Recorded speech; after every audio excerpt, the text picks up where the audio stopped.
دن بھی نکلے گا رات آنے پہ نہ جا، میری نظروں کی طرف دیکھ زمانے پہ نہ جا۔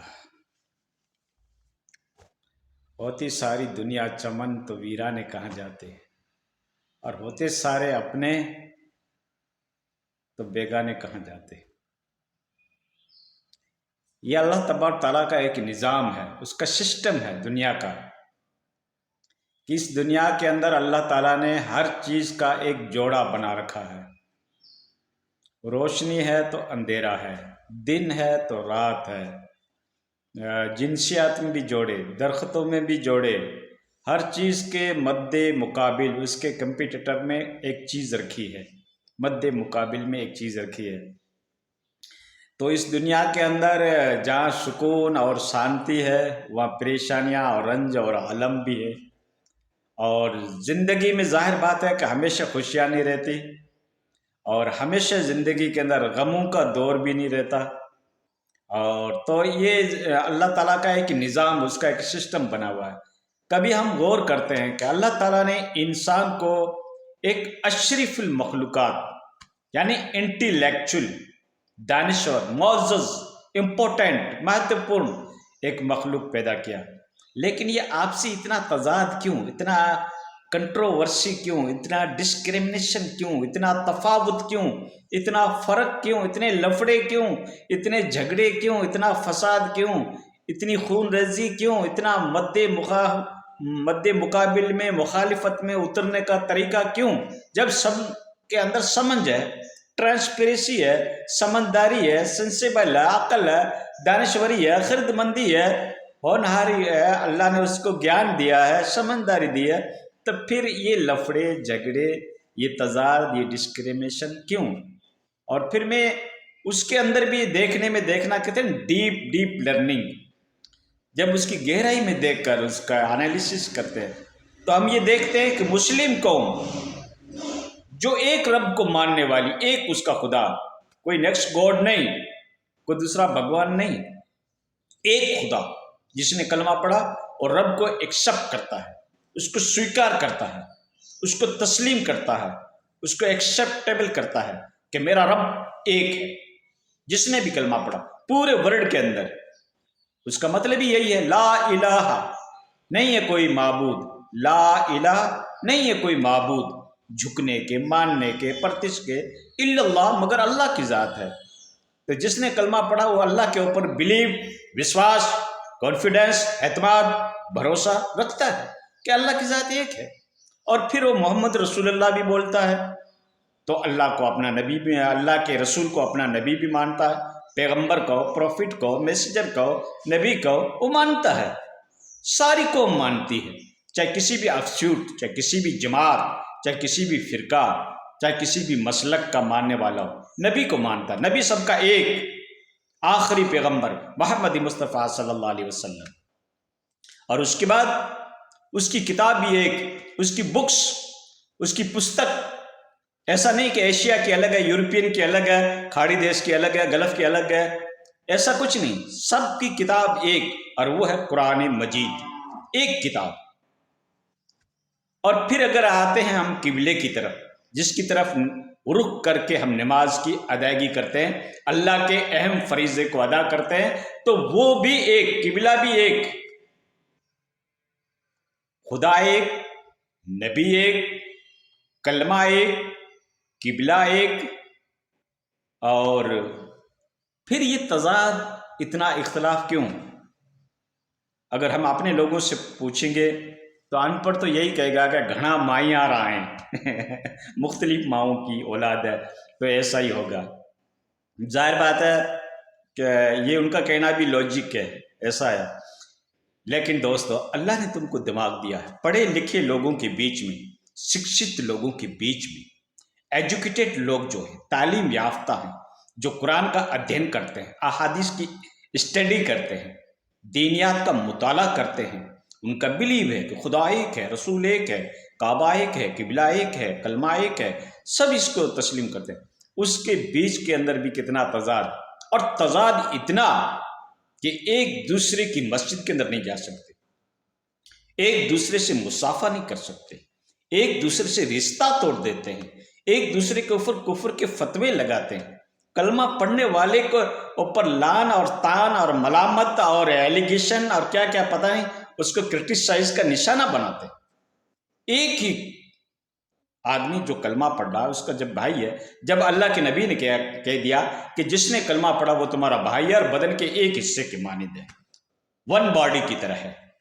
اگر باڈی میں کسی بھی پارٹ، کسی بھی جز، کسی بھی حصہ، کسی بھی آرگن کو اگر تکلیف ہوتی ہے تو پورا باڈی کانپ اٹھتا ہے۔ اگر کسی بھی مومن کو پورے ورلڈ، پورے وشو،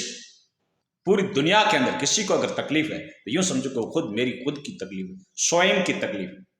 محسوس کرو۔ نبی کی یہ تعلیم تھی، اور اللہ کی کیا تعلیم تھی؟ وَاعْتَصِمُوا بِحَبْلِ اللَّهِ جَمِيعًا وَلَا تَفَرَّقُوا، اللہ کی رسی کو مضبوطی کے ساتھ پکڑ لو اور فرقوں میں مت بٹو۔ کس نے کہا؟ اللہ نے کہا۔ کہاں پہ کہا؟ قرآن میں کہا۔ لیکن آج تو کتنے کنفلکٹ، کتنے افسوٹ، کتنے مسلک، کتنے گروہ، کتنے سموہ، کتنی جماعتیں، کتنے فرقے، کتنے گروپ بن چکے ہیں۔ ہاں، نبی کی حدیث ہے کہ 72 فرقے ہوں گے، لیکن اس کا مطلب یہ تھوڑا کہ 72 فرقے بناؤ۔ اللہ کے نبی نے کہا ہوگا 73 فرقے ہوں گے۔ بنی اسرائیل میں 72 ہوئے تھے، میری امت میں 73 ہوں گے، تو کیا بنانا ضروری ہے؟ اللہ کے نبی نے تو اس کی برائی بتائی، کہا کہ ایک جماعت حق کے اوپر ہوگی، جماعت حق کے اوپر ہی ہوگی، یعنی جس پہ مسلمانوں کا اجماع ہوگا، اور جس کے اوپر مطلب جو میرے طریقے اور میرے صحابے کے طریقے کے اوپر چلے گی وہی برحق ہوگی۔ تو دوستو آپ دیکھ لو، نبی کی زندگی تمہارے سامنے ہے، صحابہ کرام کی زندگی تمہارے سامنے ہے، اچھی طریقے سے اس کی انالیسس کرو، تحقیق کرو، دیکھو، پرکھو کہ ہم کتنا اللہ کے نبی کی زندگی سے ہماری زندگی میچ کھاتی ہے، صحابہ کرام سے، خلفائے راشدین سے، اکابرین سے، سلف صالحین سے، نیک لوگوں سے ہماری زندگی کتنی میچ کھا رہی ہے، یہ تم خود دیکھ لو۔ ان کی زندگی کیا تھی، ان کی ایکٹیویٹی کیا تھی، ان کے کام کیسے تھے، ان کے رسم و رواج کیسے تھے، اور ان کا اٹھنا بیٹھنا، اخلاق، عادت، کردار، قول، فعل کیا تھا، اور ہم کیا کر رہے ہیں۔ ہر انسان جب اس کا جائزہ لے گا، احادیث کا ذخیرہ، پورا علمی ذخیرہ، پورا علمی مواد، پورا میٹر آج کل تو نیٹ کے اوپر موجود ہے، ہر انسان پڑھ سکتا ہے۔ اسلامک جو شکشائیں ہیں، اس کا اپدیشک ہے، اس کے جو انسٹرکشن ہے، اس کے جو ہدایات ہے، اس کے بارے میں جو رہنمائی کی گئی ہے، وہ سب ہمارے پاس موجود ہے۔ پھر بھی ہمارے اندر اتنی کنٹروورسی کیوں، اتنا تضاد کیوں؟ ایک دوسرے کا گریبان پکڑ لیتے، ایک دوسرے کی مسجد میں نہیں جاتے۔ دوستو یہ بندہ تو نیوٹرل ہے، کسی فرقے میں نہیں ہے۔ میں تو اس فرقے کو مانتا ہوں جو آخری پیغمبر تعلیم لے کے آئے اور جو قرآن میں بتایا گیا ہے، یہ نیوٹرل ہے، کسی جماعت میں نہیں ہے۔ مجھ پہ ایلیگیشن مت لگانا۔ لیکن دوستو میرا یہ دل ایک دکھتا ہے، ایک ادنا سی کوشش ہے کہ افیکٹ فٹ کر رہا ہوں، کوشش کر رہا ہوں، جد و جہد کر رہا ہوں، شاید کہ اتر جائے تیرے دل میں میری بات۔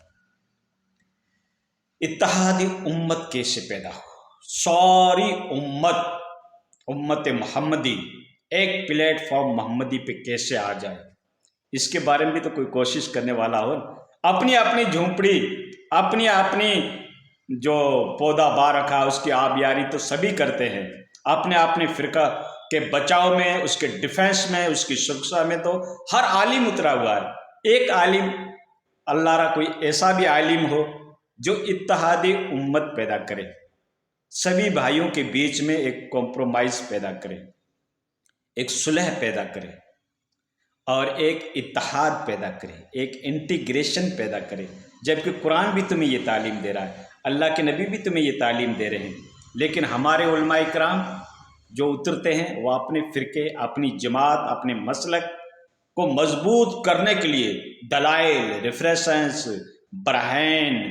اور ارجومنٹ اور پروف، اور اس کو اتھینٹک کرنے کے لیے، اس کو ثابت کرنے کے لیے ہر ممکن کوشش کرتے ہیں، لیکن یہ کوئی کوشش نہیں کرتا کہ سارے مومن ایک ہو جائیں۔ سارے مومن اگر ایک ہوں گے تو ہی ہماری طاقت بڑھے گی، نہیں تو تمہارے 58 کنٹری ہے یا 60 کنٹری ہے، تم آپس میں لڑتے رہو گے، کبھی بھی آپ کا پاور دنیا تسلیم نہیں کرے گی، کوئی ویٹو پاور آپ کے پاس نہیں آئے گا، کوئی بڑی شکتی نہیں آئے گی، تمہارے بڑے ایشوز، کمپلیکیٹڈ ایشوز، بڑے مدعے، عالمی مدعے تم دنیا کو نہیں منوا سکتے جب تک تمہارے اندر اتحاد پیدا نہیں ہوگا، اتفاق پیدا نہیں ہوگا، نظریات، افکار، سوچ، سمن، تھاؤٹ ایک نہیں بنے گی اور ایک پلیٹ فارم محمدی پہ نہیں آؤ گے، تب تک تم یوں ہی مار کھاتے رہو گے۔ اللہ را سمجھ جاؤ، وقت کی نزاکت کو پہچانو۔ ٹائم از منی، وقت بہت امولیہ ہوتا ہے، وہ تمہارا انتظار نہیں کرتا، وقت کسی کا غلام نہیں، لیکن تمہیں وقت کی نزاکت کو پہچاننا